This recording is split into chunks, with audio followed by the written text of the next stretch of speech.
ખોડિયાર કોલોનીમાં 80 foot ring road પર demolition પશુપાલકો દ્વારા પ્લોટ પર કબજો જમાવ્યો હતો।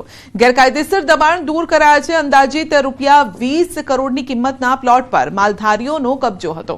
પ્લોટ ખાલી કરી ફેન્સિંગ કરવામાં આવશે। 33,600 સ્ક્વેર ફૂટ જગ્યા પર કરવામાં આવ્યો છે કબજો।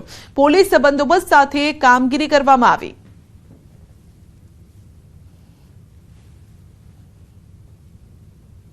એ જગ્યા ઉપર માલધારીઓ દ્વારા દબાણ કરી અને ભેંસો તેમજ ગાયો રાખવામાં આવતી હતી।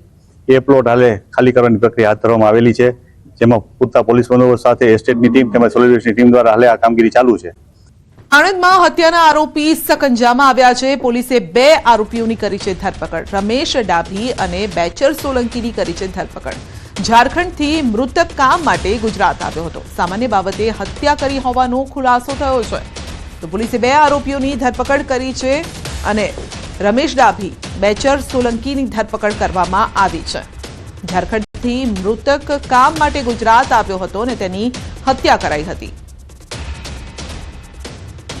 સુરેન્દ્રનગરની વાત કરીએ તો પીવાના પાણી મામલે હોબાળો થયો છે। મહાનગરપાલિકા કચેરીએ હલ્લા બોલ સંત સવઈનાથ અને ઠાકરનગરમાં પાણીની સમસ્યા છે।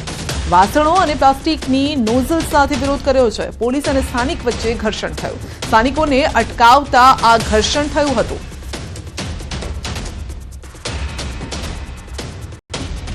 તો ભર ઉનાળે પાણીની પારાયણ અને જેના કારણે સ્થાનિકો માટલા લઈને આ સાથે પ્લાસ્ટિક વાસણો લઈને તેઓ પહોંચ્યા હતા અને આ સમયે પોલીસ સાથે ઘર્ષણનો બનાવ પણ બન્યો હતો। તો પીવાના પાણી મામલે હોબાળો થયો છે, કારણ કે લોકોના ઘરે પીવાનું પાણી નથી આવતું અને તેમાં પણ ઉનાળાનો આ સમય છે। જ્યારે તેઓ ફરિયાદ કરવા માટે રજૂઆત કરવા માટે લોકો પહોંચ્યા તો પોલીસે અને ત્યાંના લોકોએ તેમને રોક્યા હતા, જેના કારણે ઘર્ષણ થયું હતું। મોટી સંખ્યામાં મહિલાઓ પણ ત્યાં બેઠી હતી।